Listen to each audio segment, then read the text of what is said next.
Un plaisir de vous savoir fidèle à ce rendez-vous, le rendez-vous de Week Eco. Bonjour à toutes et à tous. Selon l'UNESCO, plus de 800 millions d'adultes et de jeunes, dont 2 tiers de femmes à travers le monde, ne possèdent pas les savoirs de base en lecture et en écriture. Au Bénin, on estime à 41,7% le taux d'alphabétisation des 15 ans et plus dans n'importe quelle langue, soit 52% pour les hommes et 41,7% pour les femmes. Et pourtant, on le sait, l'alphabétisation est aujourd'hui un moteur du développement durable. Avec les confrères, on parle de l'alphabétisation et de la place de l'enseignement dans les langues maternelles.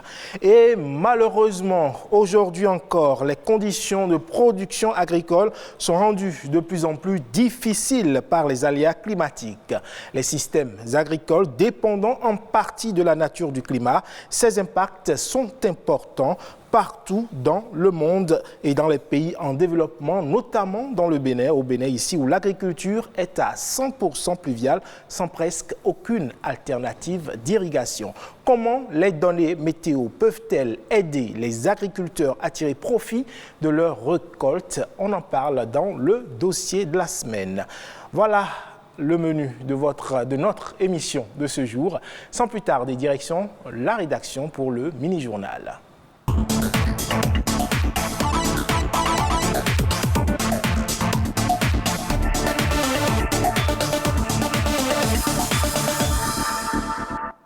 Bonjour à tous, bienvenue dans le mini-journal sur Week Eco. Aujourd'hui, le conte a perdu sa place d'entretemps au sein de la société. La nouvelle génération ne l'a pas vécu ou ne le vit pas. Il est de plus en plus délaissé, surtout dans les cités urbaines, et ce pour diverses raisons. Une équipe de BB24 est descendue sur le terrain. Suivons le reportage de Louis Koudoubo et Arnaud Kodjo Adadja. Saviez-vous ce qu'on appelle un conte? Un conte, c'est de raconter une histoire. Non, je ne connais pas bien. Un conte est un récit. Un conte est une histoire racontée. Leçon sûre pour certains de ces écoliers et leçon non sûre pour d'autres. Le conteur professionnel rencontré à l'atelier nomade nous éclaire.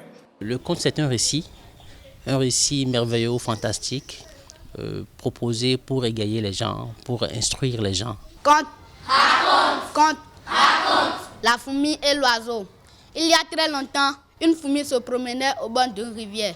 Tout à coup, elle tomba dans l'eau. L'oiseau décida de l'aider. Il lui tendit une brindille. La fourmi monta sur la brindille et sortit de l'eau.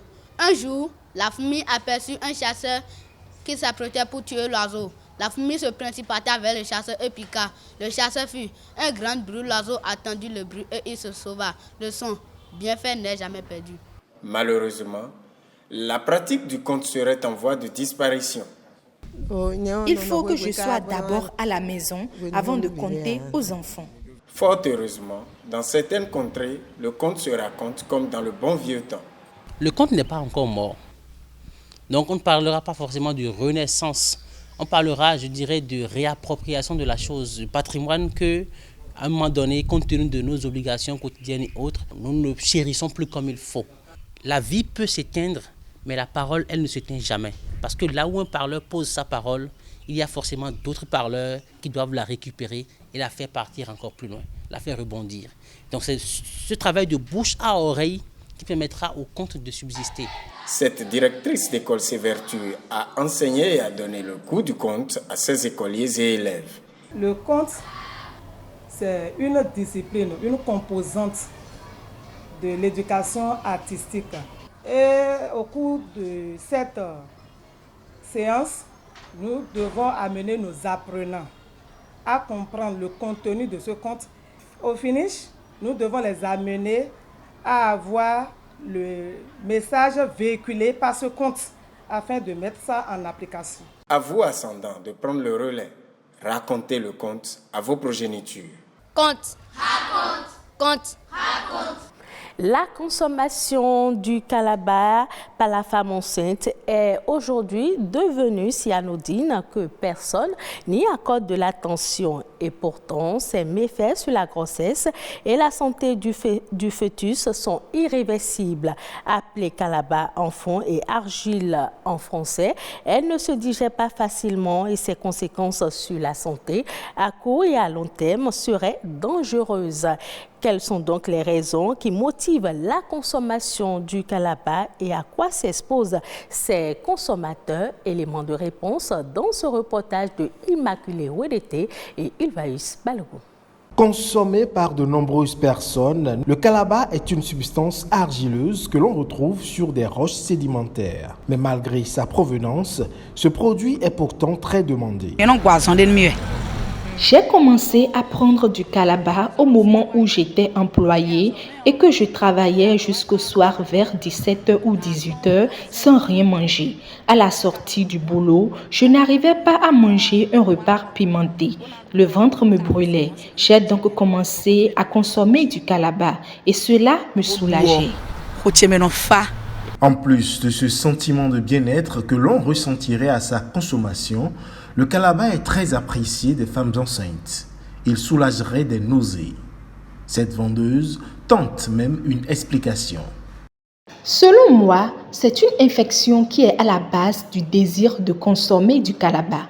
Et peu importe la vitamine que tu prends, le calabar aspire ton sang. Du coup, si tu souffrais déjà de cette infection avant d'avoir une grossesse, c'est évident que tu consommes du calabar. Et pourtant, de l'avis des médecins, la consommation du calabar est fortement déconseillée.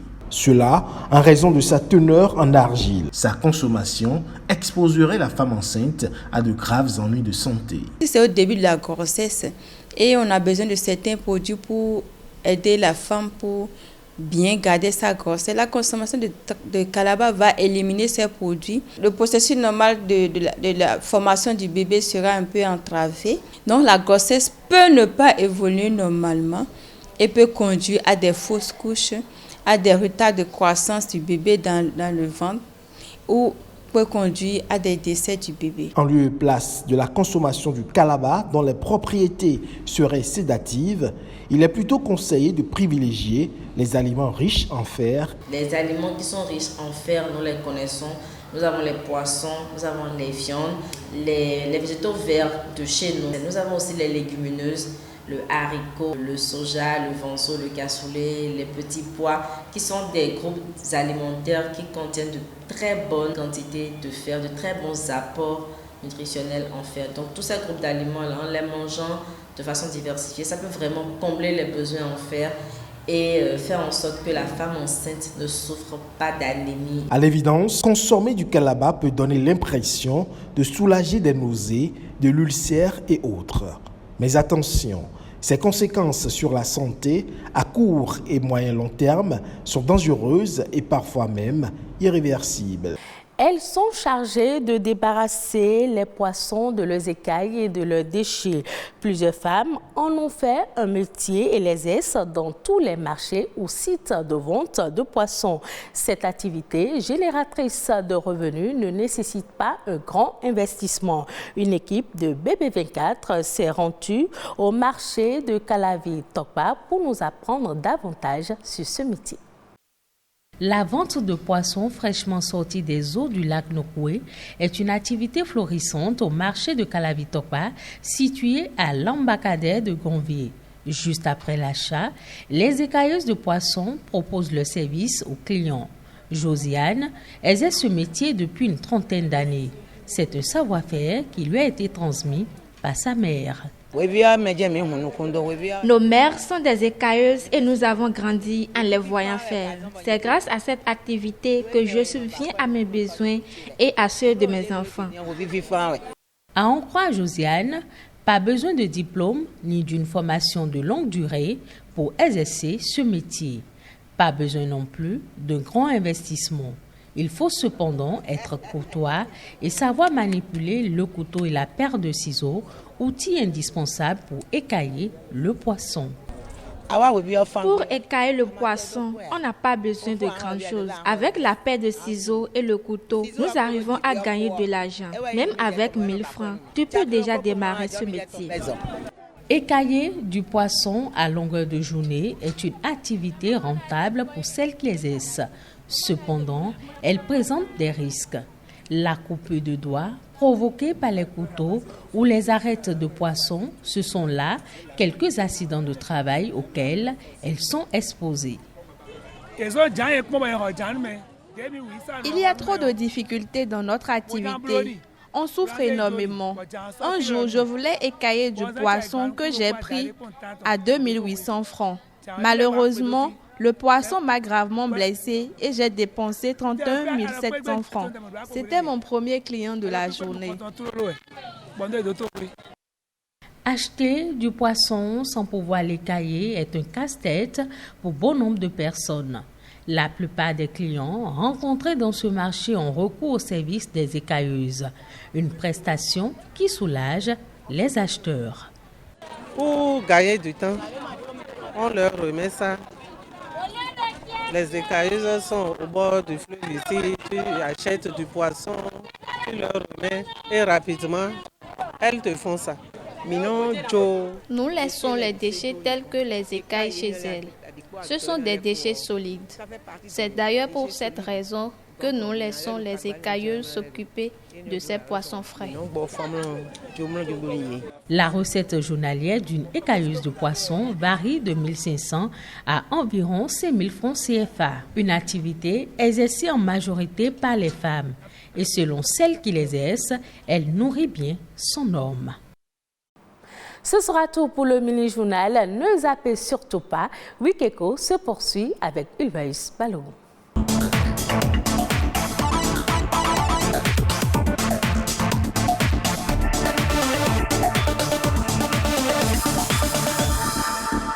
Merci à vous, Nadège Omolade. Sans nier, sans transition, on parcourt l'actualité socio-économique. C'est la revue de presse. Bienvenue à toutes et à tous sur la revue de presse de Week Echo.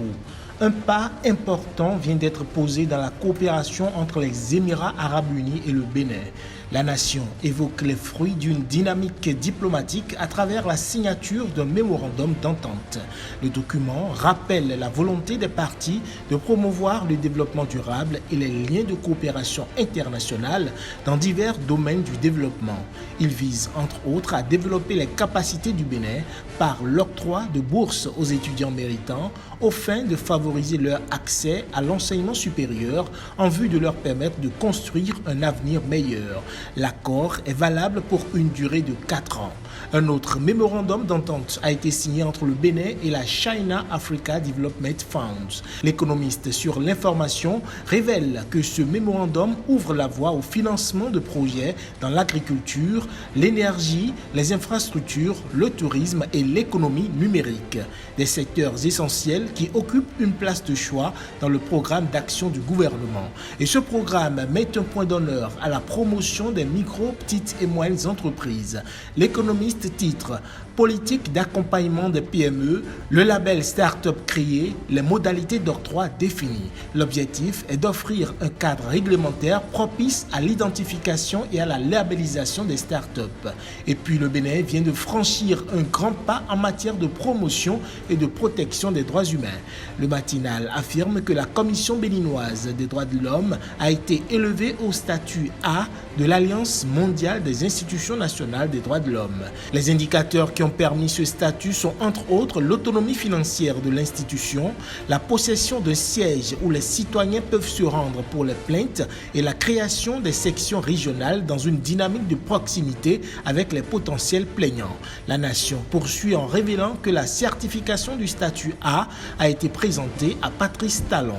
Cette accréditation est un indicateur de développement qui vient témoigner de ce que l'institution créée par l'État béninois joue effectivement son rôle pour le respect des principes de Paris. Ce sera tout pour les informations socio-économiques parues dans les quotidiens cette semaine.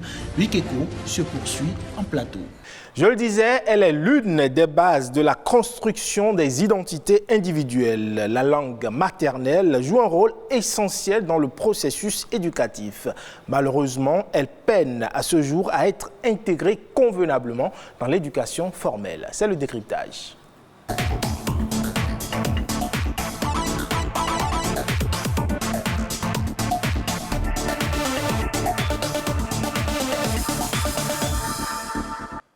En plateau avec moi, les confrères déjà installés. Prudence Akondé. Prudence, bonjour. Bonjour Ulvalus et bonjour aux amis téléspectateurs. Merci d'être avec nous. C'est un plaisir. À côté, Tognon Douledi Fascinant, bonjour. Bonjour Ulvaïs, Balogun, je le dis, c'est mieux comme ça. Voilà, et bonjour aux téléspectateurs de BB24. Alors Henri, j'ai dressé un peu le tableau de la situation. Cela fait déjà plus d'un demi-siècle que nos langues nationales continuent d'être délaissées, on va le dire malheureusement. Est-ce à votre avis parce qu'elles sont sans intérêt ? Par qui elles sont délaissées? Délaissées dans le système éducatif formel. Très bien. Le système éducatif formel n'a que faire, puisqu'elle utilise la langue française pour instruire. Et la Constitution dit déjà que pour faire de l'enseignement au Bénin, il faut parler français. Et donc, le système étant ainsi, on ne peut pas non plus les accuser de délaisser quoi que ce soit.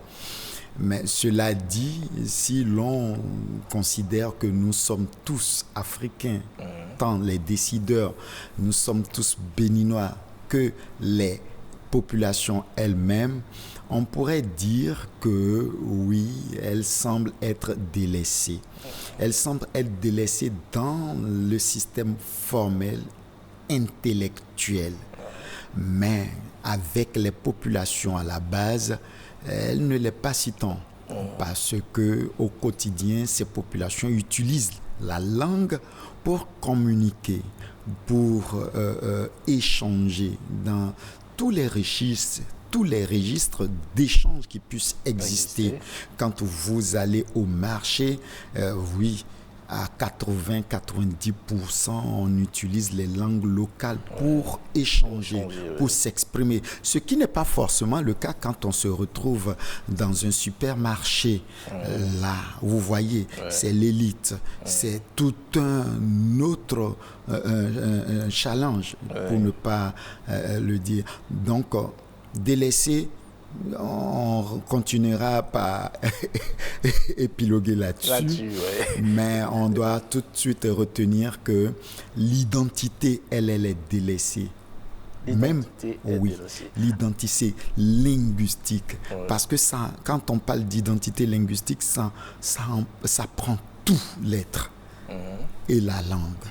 Donc, c'est ce qui est en train d'être délaissé, puisque ça nous amène à une extraversion. Même ceux-là qui parlent et défendent leur langue sont encadrés dans une sorte d'extraversion.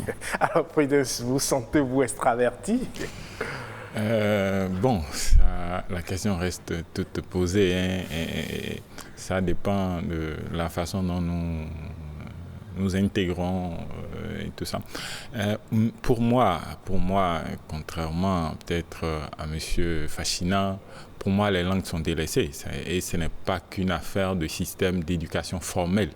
Aujourd'hui, même dans l'informel, nos langues sont en train d'être délaissées. C'est peut-être là qu'il faut avoir le plus de crainte.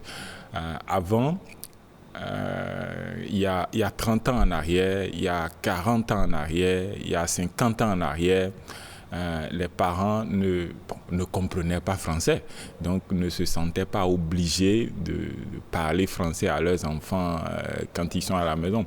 Mais aujourd'hui, les parents, il y a de plus en plus de parents qui ne veulent pas parler la langue locale avec leurs enfants. Ils préfèrent parler que le français aux enfants. Moi, j'ai déjà entendu plusieurs fois des parents dire pourquoi vous parlez le fond à mon enfant? Pourquoi vous parlez le goût à mon enfant? Pourquoi vous parlez le hadja à mon enfant? Je veux que mon enfant parle français. Et donc, quand on entend ces choses-là, oui, on doit pouvoir s'inquiéter. On doit pouvoir peut-être aussi dire que nos langues sont en train d'être délaissées. Pour le système formel, on le savait, mais pour le système informel, non, la situation devient, à mon avis, critique. Quand je vous suis, il y a une sorte d'acculturation. On perd nos valeurs de cette façon-là. En perdant l'usage de nos langues locales, on perd forcément les valeurs qui vont avec. Oui, nous allons perdre la richesse de nos langues, mais en fait, il n'y a aucune culture qui soit statique, qui ne bouge pas. Quand vous allez à la rencontre des autres cultures, vous devez nécessairement perdre quelque chose et en gagner chez les autres. Donc, pour moi, le fait qu'on parle d'autres langues, ce n'est pas encore véritablement ça le problème, mais c'est le fait qu'en parlant les autres langues, on décide d'une manière ou d'une autre, directement ou indirectement, de ne plus parler sa propre langue. C'est là en fait, c'est là le bas blesse. Oui, c'est là qu'il y a de la matière à s'inquiéter. Alors, Douledji, vous parliez tantôt d'une certaine identité que nous perdons. C'est vraiment le cœur même du problème, à mon avis. Parce que ce qu'il a dit, c'est vrai. C'est vrai. Et quand je parle d'identité, c'est de cela qu'il s'agit.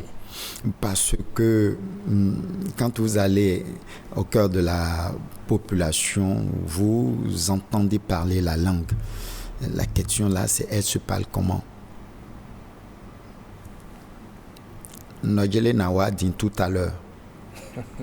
C'est un mélange du fond et du français. Bon, jusque-là, j'étais à un reportage avec Feu, doyen Kenwande, qui faisait une interview. Et le monsieur en fond devrait s'exprimer et disait que, bon, disons que nous, on dort, disons, et Kenwande lui a dit ça veut dire quoi? Nous parlons nos langues comment? Des parents qui parlent bien la langue, mais qui refusent que les enfants parlent leur langue. N'est-ce pas là le phénomène d'extraversion?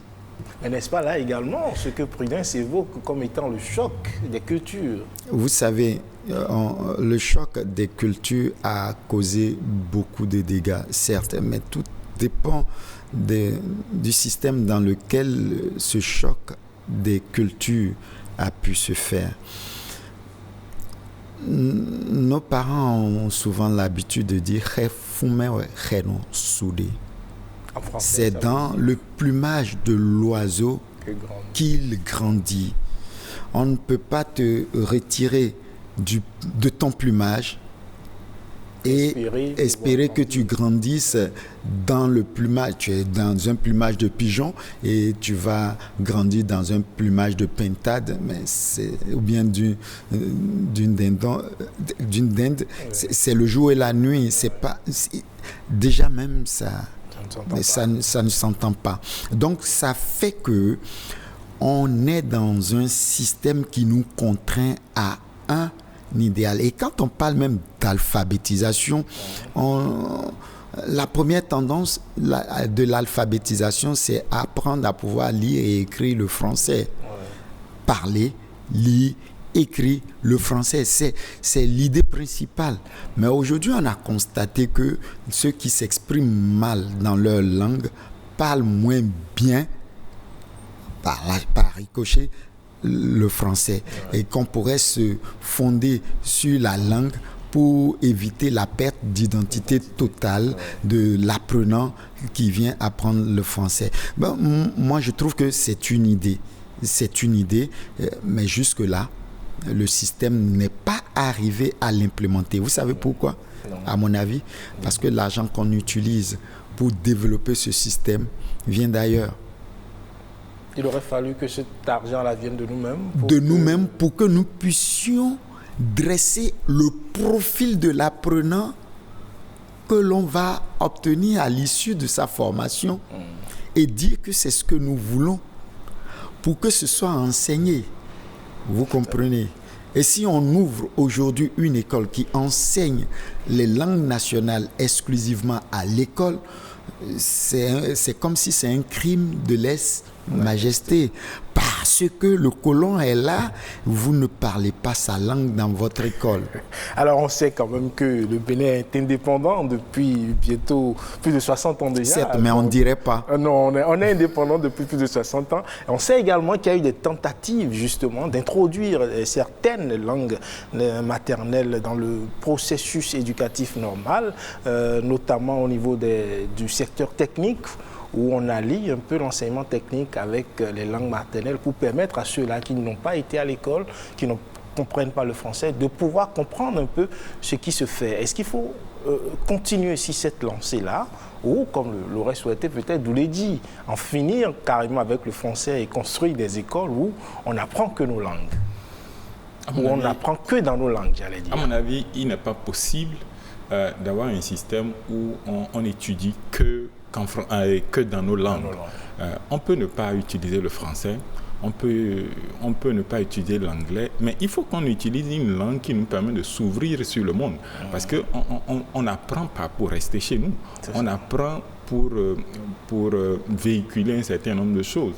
On apprend pour que les autres puissent nous découvrir ce que nous avons comme richesse. Si nous nous fermons, si nous n'apprenons pas, en fait, n'apprenons pas la langue des autres, c'est que nous aurons beaucoup de richesses, mais ce sont les autres encore qui viendront les exploiter à notre insu chez eux. Donc, oui, il nous faut faire la promotion des langues nationales, ça c'est très important.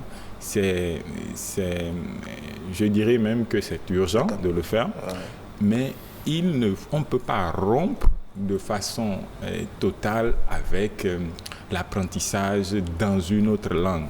C'est ça qui nous permet, à mon avis, de nous ouvrir et de vendre ce que nous avons comme richesse. Oui, vous voulez réagir? Je pense. Il faudrait que je fasse clair le fond de ma pensée pour être mieux compris.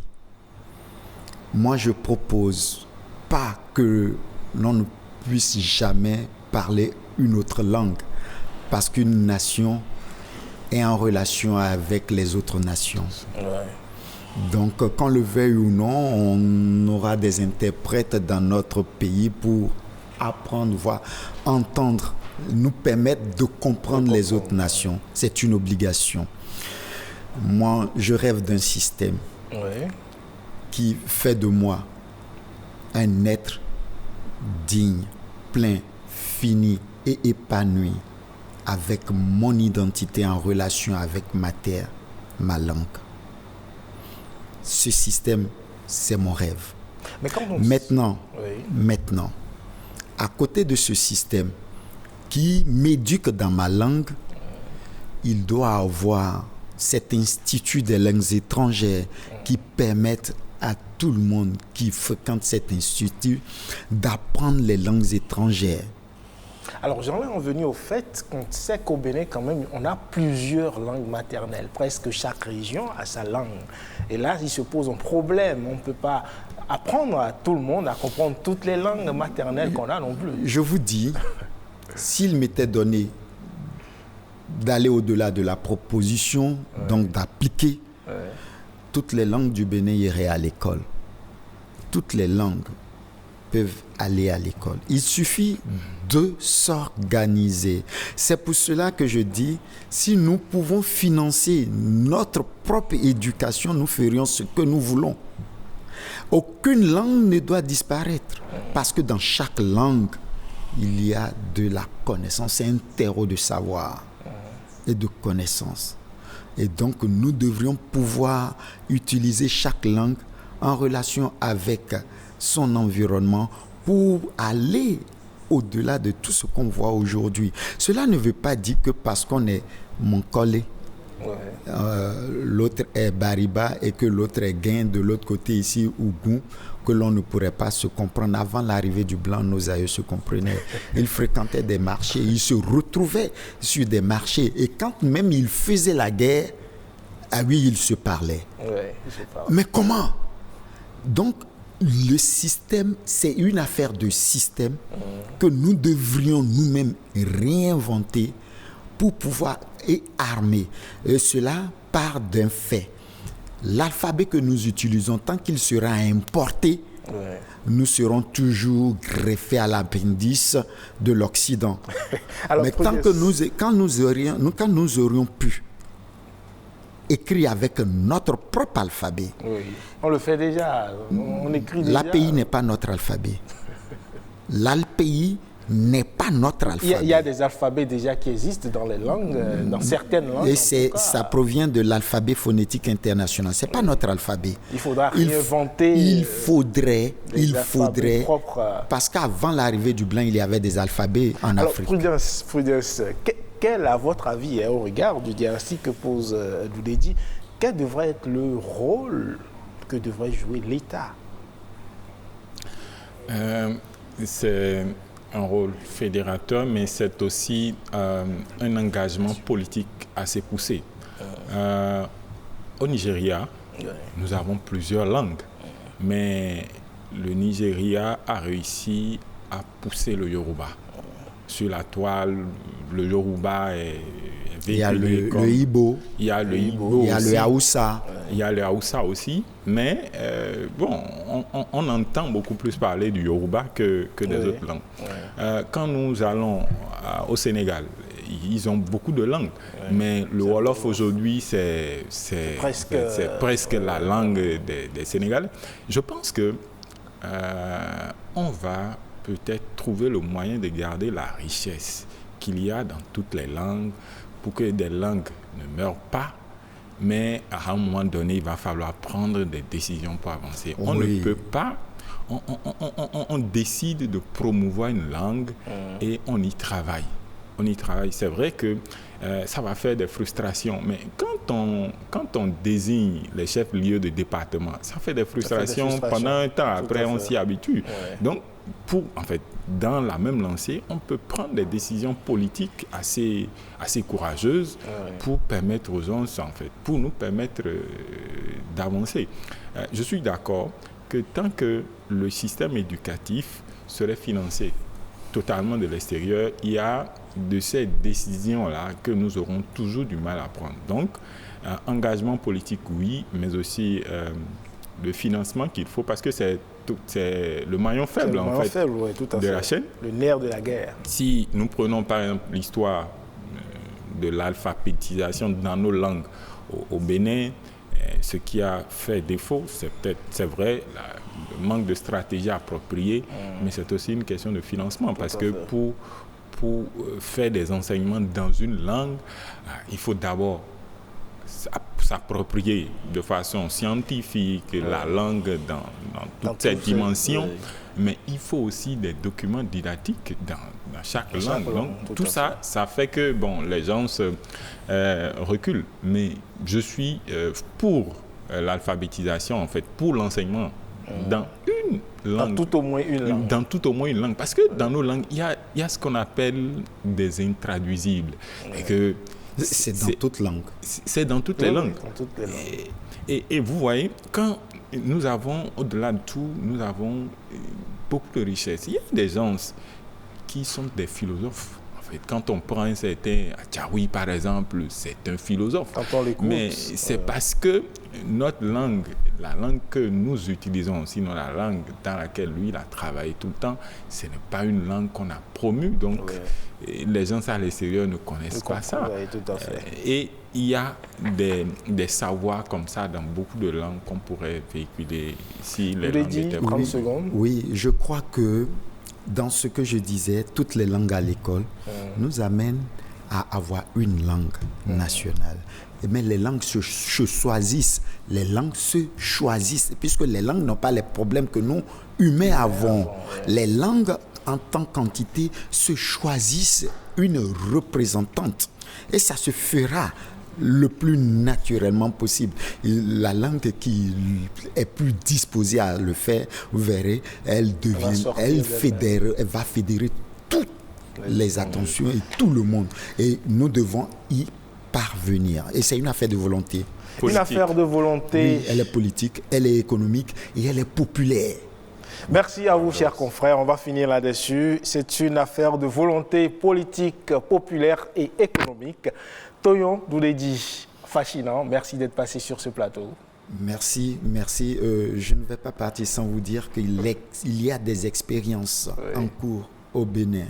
Le groupe Bekoun a pu l'année dernière présenter des enfants en fin de formation primaire qui ont étudié exclusivement en langue nationale.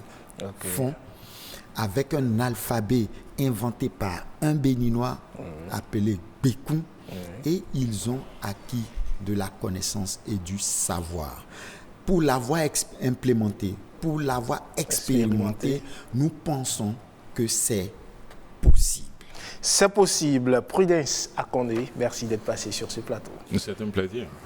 À très bientôt, chers confrères. À présent, j'installe le dossier de la semaine.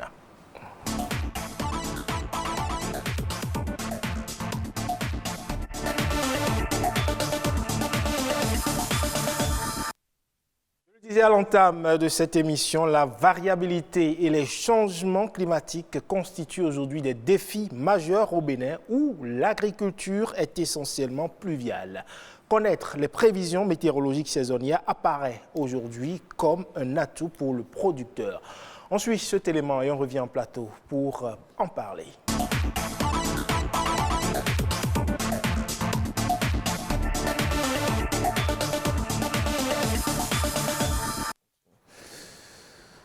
Je le disais, la variabilité et les changements climatiques constituent aujourd'hui des défis majeurs au Bénin où l'agriculture est essentiellement pluviale. Il est essentiel de maîtriser le climat pour bien produire. On en parle juste après cet élément. Comment va se comporter la saison pluvieuse de 2023 ? Qu'en sera-t-il des poches de sécheresse ? Des inondations seront-elles au rendez-vous ? Et à quand est prévue la fin de la grande saison pluvieuse? Ce sont des préoccupations abordées à cette campagne de vulgarisation. La fourchette, c'est entre le 25 mars et le 7 avril. Maintenant, dès lors que nous avons dit que ça va démarrer un peu plus tôt, ça voudra dire que la pluie va démarrer un peu avant cette période qui est définie. La fin de la grande saison des pluies au sud du pays est prévue pour la première décade du mois de juillet. Et à la fin de la saison, c'est une bonne nouvelle pour les producteurs. Nous aurons des pauses pluviométriques qui ne seront pas trop longues.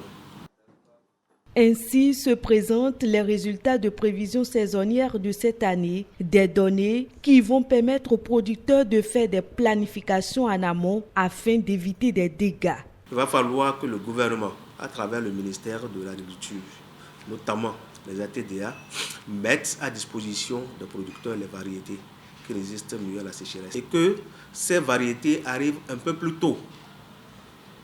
Je voudrais également demander aux producteurs de suivre rigoureusement ces prévisions qui sont faites là et chaque fois de se rapprocher de la météo pour avoir les informations actualisées. Ces importantes informations parviendront à nos parents dans les localités de Lalo, de Komé, d'Agbanizou, de Djidia, de Kové, de Kétou, de Poubin et j'en passe. Dans les heures et jours à venir, à travers les responsables des associations paysannes qui sont en contact permanent avec Météo Bénin, les radios communautaires et les réseaux sociaux. Ils sauront quand est-ce qu'ils pourront semer. Ainsi, cela leur évitera les ressemis qui leur font perdre souvent de l'argent et du temps. Les grandes saisons de pluie vont prendre fin dans la moyenne au mois de juillet comme à l'accoutumée, à signaler que les jours sans pluie seront plus longs. Et pour en parler justement sur ce plateau, le professeur Placide Clédio, climatologue, enseignant, chercheur à l'université d'Abomey-Calavi. Professeur, bonjour. Bonjour. Merci d'être avec nous. Merci beaucoup. À côté, Amandine Anyambossou, toujours à mes côtés pour conduire l'entretien. Amandine. Bonjour à vous, Ilvaïs Balogun. Mesdames, Messieurs, bonjour. Professeur Clédio, bonjour. Bonjour. Est-ce que la pluie a déjà commencé? Bien sûr, bien sûr. On est déjà en pleine saison de pluie? Oui, ce qui s'est passé cette année, au mois de février, il y a eu la Matan. Et les gens se sont dit que c'est changement climatique et autres. Non, c'est la normale des choses. Bon, mais généralement, la Matan, ça c'est en décembre, non, début janvier, qu'on observe souvent la Matan. Non, ça c'est à votre niveau. Ça.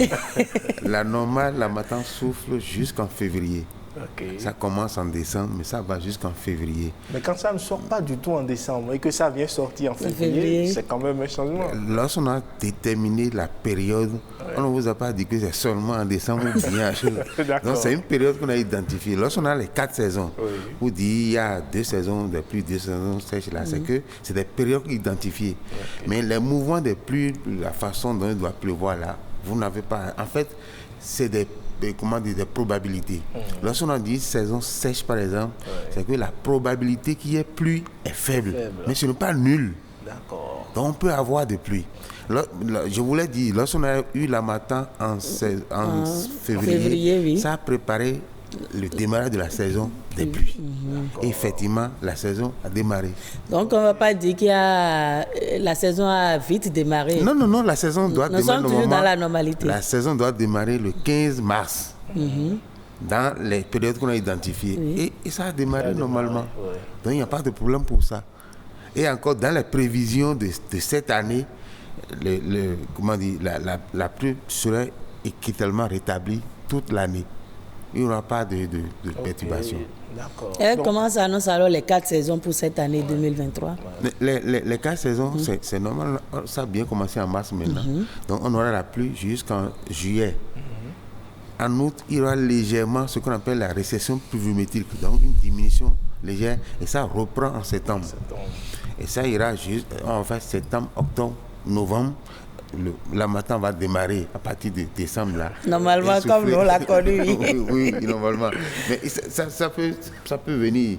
Pourquoi est-ce que vous ne voyez pas l'harmattan? C'est au sud d'ici souvent, c'est à cause de la mer. Donc c'est une lutte entre le vent qui souffle des continents et le vent qui souffle de la mer. Donc ils font la lutte là. Et le point de jonction, c'est ça qui est le front intertropical. Donc lorsque la mer arrive à repousser le front, nous ne ressentons pas l'harmattan. Mais lorsque le vent qui vient des continents repousse vers le sud, que nous ressentons. Donc, la saison est bien répartie, ça a bien démarré. Je pense que les agriculteurs vont en profiter. Et quelle est la pluviométrie qui est prévue? Bon, pour 2023, ce qui est prévu se réalise exactement. Pour le mois de mars, on a prévu 63 mm de pluie avec 6 jours de pluie normalement. Et c'est ça qui se passe maintenant. On a déjà eu 3 jours de pluie déjà, je crois. Oui, ça dépend de... on a eu 3 jours de pluie, c'est 6 jours, on est déjà le 20...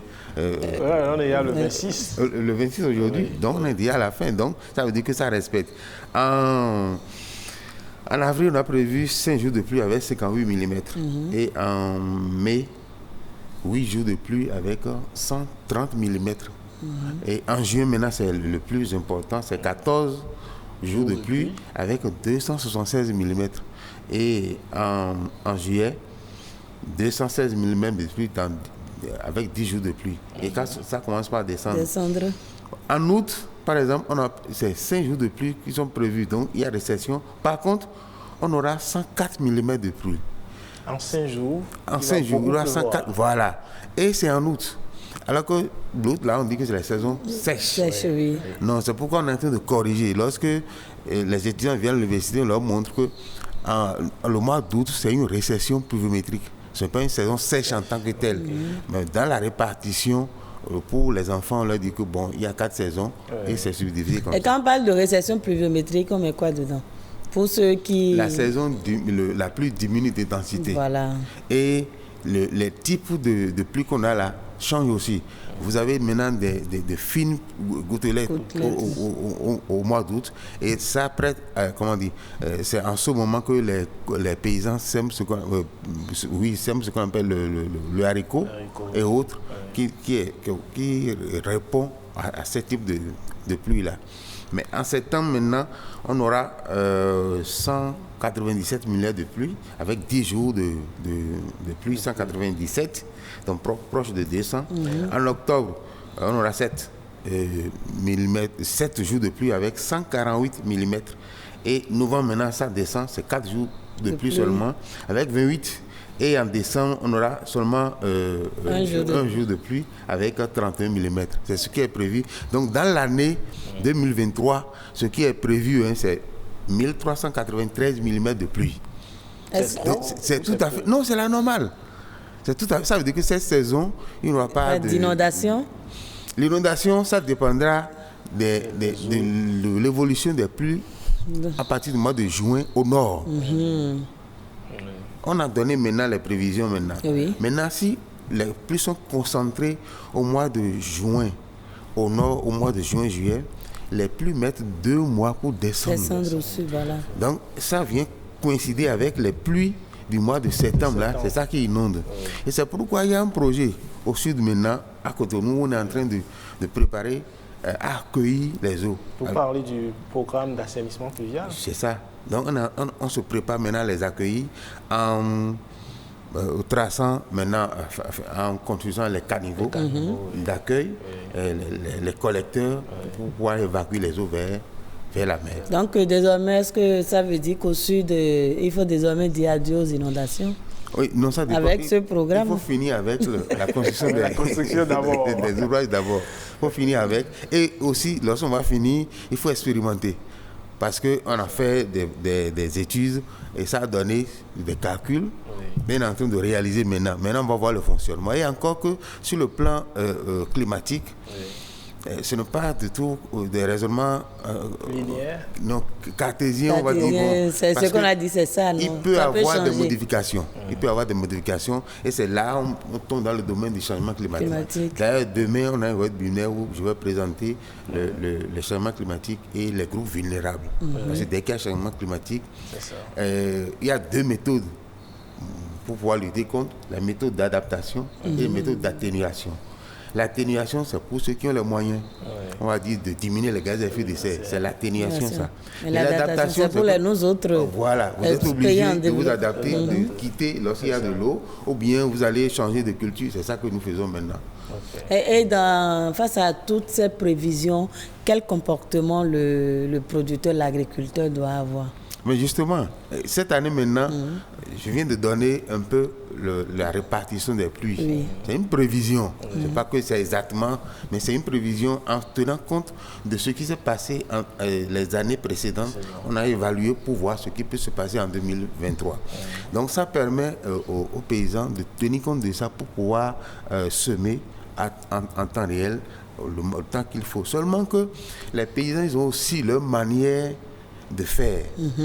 Ce n'est pas que ce que nous disons là, ils ont leur manière de faire. Et si vous prenez les noms des mois en fond, ça traduit un peu l'agriculture. Vous voyez, le janvier, je ne maîtrise pas pour autant. Bon, dites-nous ce que vous maîtrisez, on va faire les similitudes. Il y a il y a nous vous voyez. Donc ça annonce ce qu'il faut faire sur le plan agricole. Il faut préparer le champ. Ensuite nous vous voyez. Donc déjà ça donne une notion. Dans ce mois-ci, voilà ce qu'il faut faire. En dehors de notre calcul, les autres, ils ont une manière de faire aussi. Maintenant, c'est complémentaire. Nous, on prend les données météorologiques, on vient en climatologie pour faire les projections et ça permet aux paysans maintenant d'en tenir compte. Seulement avec les changements climatiques, notre rôle, c'est de leur montrer que le climat change. Donc, il faut varier maintenant les cultures aussi. Alors, lorsque le climat a changé et que la pluie maintenant peut tomber, j'ai annoncé maintenant 1393 mm de pluie par exemple, mais ça peut tomber, contrairement à ce que j'ai dit, le nombre de jours là, en un temps très court. Voilà. Vous voyez, cette quantité-là peut tomber en un temps très court. Au lieu de 6 jours, en 3 jours peut-être, on peut avoir toute cette quantité d'eau. Il faut adapter les semences avec ce comportement du climat. Donc avoir maintenant des variétés à cycle court. Le maïs, par exemple, il y a des maïs de 2 mois, des maïs de 3 mois. Ce n'est plus vraiment conseillé de semer des maïs de 3 mois actuellement avec les changements climatiques. Donc vous faites les maïs de 2 mois, vous êtes sûr que vous allez rester dans le temps et faire la récolte avant que le problème ne commence. Mais est-ce que les agriculteurs ont facilement accès à ces informations?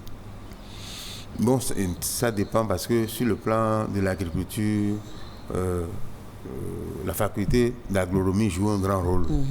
Et ceux qui sortent, ça dépend de leur fonction. Il y a maintenant des conseils, je vais dire, en agriculture, avec le système qui est en place, et c'est eux qui aident les paysans sur le terrain. Ils sont un certain nombre, j'ai oublié le nom qui est arrêté maintenant, les cadets et les ATDR. Les ATDR, voilà. Donc, il y a Pôle 1, Pôle 2. C'est ceux qui ont fait agronomie et autres, qui essaient d'aider les paysans sur le terrain à tenir compte de ces variétés. Maintenant, les climatologues les aident à voir les plages de la prévision normale pour pouvoir en tenir compte. Et c'est un ensemble que nous formons pour aider l'agriculteur sur le terrain. Et les prévisions sont disponibles à temps? Oui, justement, ce que je vous ai dit maintenant, normalement, si vous allez au service de météorologie, vous allez avoir ces prévisions-là. Mais il faut faire la différence entre la météorologie et la climatologie. Voilà. La météo va dire, pardon, demain, il y aura pluie, après-demain, il y aura pluie. Et donc, c'est en un temps court. Oui. Mais la climatologie va prendre ces prévisions-là sur une période donnée et faire des calculs pour pouvoir faire des déductions. Et ça permet de voir maintenant ce qui va se passer sur le temps long. C'est ça la différence entre la météo et la climatologie. Lorsque vous allez dire, par exemple, qu'il va pleuvoir, donc le temps qu'il va faire demain après-demain, ça c'est du ressort de la météorologie. Maintenant, la saison, c'est du sort de la climatologie. Le météorologue ne peut pas parler de la saison. C'est ça. Mais lui peut dire qu'il va pleuvoir aujourd'hui, demain. Il peut ne pas pleuvoir, il va faire soleil et autres. Là. Il a le temps, les outils, en un temps court.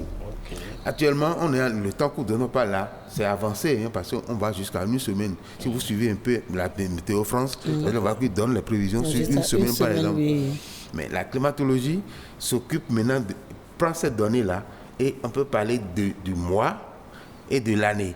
Et ensuite, on prend les séries, et c'est là on aborde la notion de changement climatique. Oui. Avant qu'on ne dise qu'il y a changement climatique, il faut prendre ces mesures-là sur une série. Et une série en climatologie, c'est 30 ans. Wow. Vous voyez? Donc, on prend la succession des saisons-là. On les observe sur 30 ans. Sur 30 ans, avant de faire une déduction. Et c'est une série, ça. Et avant de parler de changement climatique, il faut prendre au moins 3 séries. Ah oui, donc avant de dire que voilà. On ne faut pas se réveiller un beau jour et dire, bon, comme il a plu en février, c'est que c'est le changement climatique. Et c'est l'erreur que nous faisons souvent. Donc dès qu'il y a eu un matin en février, on dit qu'il y a changement climatique. Non, c'est la normale, ce qui s'est passé en février. Et le professeur Boko Michel a eu à expliquer d'ailleurs, pour dire non. C'est pas que c'est. C'est ce qui était normalement. Voilà, c'est ce qui devait se faire ça. Mais il y a une modification et dès que ça vient la normale, on crie. Et la jeune génération, comme nous, on est habitués à la matin en décembre. Non, c'est comme ceux qui se sont installés dans les lits du lac Nokwe. Ouais, le lac s'est retiré. Ceux qui sont à Glas et autres là, le lit du lac est là. Le lac s'est retiré. Et ils se sont installés. Le lac revient normalement à son lit et on dit maintenant qu'il y a problème. Il y a problème. Alors que c'est sa place normale. Sa place normale, oui. Vous avez fait la différence tout à l'heure entre le climat et la météo. Quel lien y a-t-il alors entre climat, météo et agriculture? Oui, justement, c'est le météorologue essaie de donner le temps en un temps court. Le climatologue prend sur un temps long et aide maintenant l'agriculteur à tenir compte pour avoir les saisons. Ce qui importe pour l'agriculteur, c'est les saisons et non le temps s'il va pleuvoir aujourd'hui ou demain. Mais c'est comment les saisons vont se comporter. Donc dans l'année, quand est-ce que la pluie va démarrer, quand la pluie va cesser, ça c'est la climatologie. Mais le météorologue va dire aujourd'hui il va plus, demain il va plus, après demain ainsi de suite. Mais c'est le climatologue qui va dire maintenant on peut avoir la pluie, ça va démarrer tant et ça, la saison va finir à telle période. Et là, ça permet à l'agriculteur maintenant de tenir compte pour semer ce qu'il va correspondre à ce temps qui est identifié par le climatologue. Et maintenant, face aux caprices du temps et aux aléas climatiques dont vous parlez, on parle de plus en plus de l'agriculture intelligente face au climat. Comment il faut comprendre ce concept? Oui, justement, au Bénin, il a annoncé tout à l'heure l'agriculture est pluviale. Vous voyez, la majorité de tout ce qui sème là et autres là, on suit la pluie pour pouvoir faire de l'agriculture. Et ce qu'on est en train de conseiller avec les changements climatiques, c'est de faire, par exemple, les irrigations, d'utiliser l'eau en dehors de ce qui tombe de l'eau pluie pour faire de l'agriculture. Vous savez que nous avons chaque année, nous avons 13 milliards de mètres cubes d'eau qui tombent et qui coulent gratuitement vers la mer. Oui. Et ça coule pendant la saison des pluies. Et tout juste après, nous commençons par dire maintenant qu'on manque d'eau. Donc c'est la technique pour pouvoir retenir ces eaux-là, les réutiliser. C'est ça qui constitue maintenant l'agriculture intelligente, où on serait en train de faire de l'agriculture tout le long de l'année. Sur une surface très très réduite, on peut intensifier vraiment l'agriculture et avoir des rendements très très élevés. Bon, je vais donner un exemple, pas nécessairement, mais c'est tout dans l'agriculture concernant ce qui est fait sur le lac Nokoui. Oui. Vous savez que le système Akadia, c'est un système purement béninois. Oui. Et c'est les nôtres ils ont réfléchi, ils ont inventé, et c'était vraiment une bonne chose pour eux. Oui. Lorsqu'ils font le Akadia sur 1 hectare, les rendements qu'ils ont là, ils ont 3 tonnes de poissons qu'ils récoltent. Ce système Akadia là a été transposé en Côte d'Ivoire. Et en Côte d'Ivoire, ils l'ont amélioré. Oui, voilà. Et en faisant mes études de thèse, j'ai été en Côte d'Ivoire, oui. Dans la ville, ils appellent ça Jackville. J'ai été là-bas pour voir comment ils procèdent. Alors, ce système a été amélioré et c'est toujours le Akadia. D'ailleurs, c'est les Béninois qui sont là-bas. Mais c'est amélioré, ils sont à 15 tonnes à l'hectare. Ah ouais. Alors que nous qui avons créé le système, nous sommes toujours à 3 tonnes. Ils ont multiplié par 5. Justement. Donc, vous voyez, en matière d'agriculture, c'est un peu ça. Sur une surface restreinte, vous pouvez avoir un meilleur rendement et intensifier votre rendement. Il faut utiliser maintenant tout ce qu'il y a comme élément qui doit vous aider à améliorer votre chose. Actuellement, en dehors de la pluie, vous avez le sol. Oui. Le sol, généralement au Bénin maintenant, les sols sont pauvres. Oui. Il faut amender les sols. Et c'est pourquoi nous avons un programme d'utiliser les déchets transformés en compost pour amender le sol. Moi, dans ma ferme, j'ai un palmier qui a donné ensemble 21 régimes. 21 à la fois. Un seul palmier. Un seul palmier. C'est 21 qui a donné à la fois. J'ai pris la vidéo, j'ai envoyé au recteur Saint-Saint, il est agronome. Je lui ai dit voilà ce que ça donne, le rendement. Avec et c'est ce palmier-là. Et il y en a sur. Il y en a d'autres. Oui, justement. C'est sur au moins demi-hectare que nous avons ce palmier-là. Et on leur donne le compost et vraiment ça a développé. Donc ça remplace valablement les intrants. Voilà. Donc si je comprends bien, la maîtrise du climat peut aider à réduire l'utilisation des pesticides et autres. Tout à fait, tout à fait. Professeur Francis Clédio, merci beaucoup à vous d'être passé sur ce plateau. Il y a longtemps que vous êtes venu. Oui, c'est avec joie que je suis revenu. Et ce que vous nous apportez est très intéressant, ça nous édifie. Merci beaucoup. On va faire l'effort de vous inviter plus fréquemment. Merci. Parce que votre savoir nous est important par ici. Merci. Placide Kédio, je rappelle que vous êtes climatologue, enseignant-chercheur à l'université d'Abomey-Calavi. Ainsi donc se referme Week Echo de ce jour que vous pouvez retrouver sur toutes nos plateformes digitales, la page Facebook de Bénin Business 24, la page Facebook de Week Echo, également sur le site de l'ORTB, le www.ortb.bj. Merci pour votre aimable attention. À la prochaine.